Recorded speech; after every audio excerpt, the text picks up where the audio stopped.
Xankəndi şəhər Nizami Gəncəvi adına 4 nömrəli tam orta məktəbin direktoru Cəmilə Əhmədova tutduğu vəzifədən azad olunub. Bu barədə Modernaza direktorun özü məlumat verib. O bildirib ki, yaxın günlərdə başqa məktəbə təyinatı gözləyir. 65 yaşıma 2 il var. O müddətə qədər başqa məktəbdə bu vəzifəni icra edəcəm.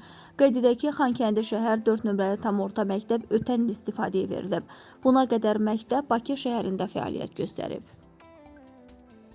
Sabunçu rayonunun sabiq prokuroru İbrahim Ləmbəranski strateji obyektlərin mühafizəsi Dövlət Agentliyinin rəisi general-mayor İlqar Abbasovun müşaviri vəzifəsinə təyin edilib. Bu barədə Dövlət Agentliyindən bildirilib. Məlumat üçün deyək ki, İbrahim Ləmbəranski tanınmış ictimai xadim Əliş Ləmbəranskinin nəvəsi millət vəkili Əminə Ağazadənin həyat yoldaşıdır.